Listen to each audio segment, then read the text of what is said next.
साथियों नमस्कार। Rajasthan teachers update YouTube channel पर आपका फिर से स्वागत है। साथियों कि आज के इस वीडियो के दौरान हम बात करेंगे IFMS 3.0 में कर्मचारियों की सर्विस डिटेल्स को अनिवार्य रूप से अपडेट करने को लेकर के वित्त कोष एवं लेखा विभाग द्वारा जो आदेश है वो जारी किया गया है। इसका एक परिपत्र है वो जारी किया गया है उसको लेकर के। तो साथ ही इस परिपत्र में क्या क्या चीज़ें बताई गई उनको लेकर के हमारा डिटेल वीडियो रहने वाला है और उसके बाद में हम देखेंगे कि किस प्रकार से हम IFMS 3.0 पर सर्विस डिटेल है वो सही तरीके से अपडेट कर सकें।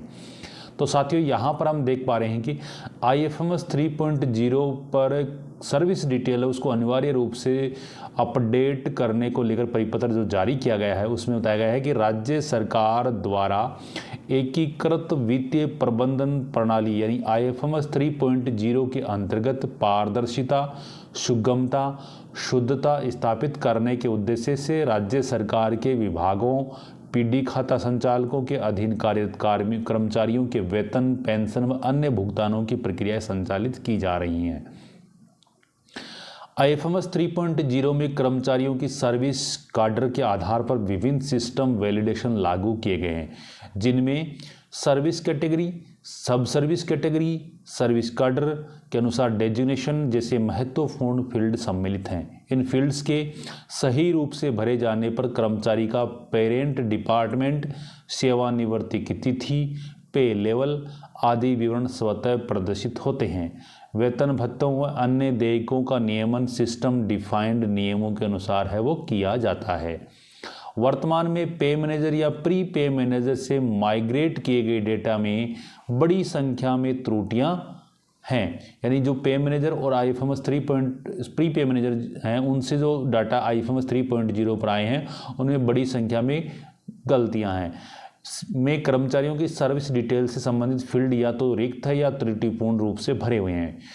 यद्यपि IFMS 3.0 में उक्त फील्ड्स के अद्यतन या सत्यापन की सुविधा उपलब्ध कराई गई है, तथापि विभिन्न आहरण वितरण अधिकारियों DDOs द्वारा अब तक यह कार्य पूर्ण नहीं किया गया है। इसके परिणाम स्वरूप महालेखाकार राजस्थान द्वारा कर्मचारियों के अनियमित भुगतानों से संबंधित प्रकरण राज्य सरकार की जानकारी में लाए जा रहे हैं। इस संबंध में पूर्व में भी वित्त कोषागार एवं लेखा विभाग द्वारा है वो इसका एक दिनांक 14 अक्टूबर 2025 के माध्यम से समस्त विभागाध्यक्षों को निर्देशित किया गया था कि IFMS 3.0 पर जो सर्विस डिटेल है वो अध्ययन किया जाना था और वो अभी तक नहीं की गई है, जिससे सिस्टम वैलिडेशन प्रभावी रूप से लागू नहीं हो पा रही है। अतः IFMS 3.0 में लागू सभी सिस्टम वैलिडेशन को पूर्णतः प्रभावी बनाने के उद्देश्य से निम्नलिखित निर्देश जारी किए जाते हैं। पहला है, समस्त विभागाध्यक्ष यह सुनिश्चित करेंगे कि उनके अधीन कार्यरत सभी कर्मचारियों की सर्विस डिटेल, उसमें सर्विस कैटेगरी, सब service category, designation as per service cadre आदि IFMS 3.0 में सर्विस कैडर के अनुसार सही रूप से भरकर अद्यतन, सत्यापित व अद्यतन किए जाएं। यह कार्य संबंधित DDOs द्वारा तत्काल प्रभाव से के आधार पर पूर्ण करवाया जाना है। उपयुक्त समस्त डेटा का अध्ययन व सत्यापन सही रूप से नहीं किए जाने की स्थिति में संबंधित DDO एवं विभागाध्यक्ष पूर्णतः उत्तरदायी होंगे। IFMS 3.0 एक प्रणाली आधारित सुविधा प्रदान करता है। प्रणाली में गलत मैपिंग अथवा किसी भी प्रकार के अनियमित भुगतान के प्रकरणों में GF&AR के प्रावधानों के अनुसार संबंधित कार्यालयाध्यक्ष का ही उत्तरदायित्व होगा।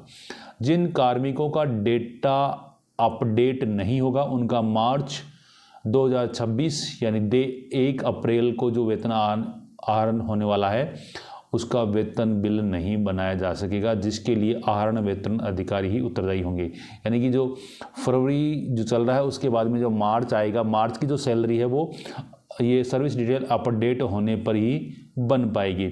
समस्त विभागाध्यक्षों से अपेक्षा है कि इस विषय को गंभीरता से लेते हुए माह फरवरी माह मार्च के वेतन भुगतान से पूर्व आवश्यक कार्रवाई सुनिश्चित करेंगे, ताकि IFMS 3.0 के माध्यम से पारदर्शी, नियम सम्मत, त्रुटि रहित भुगतान प्रणाली स्थापित की जा सके। यानी ये इसको लेकर के आदेश है वो जारी किया गया है।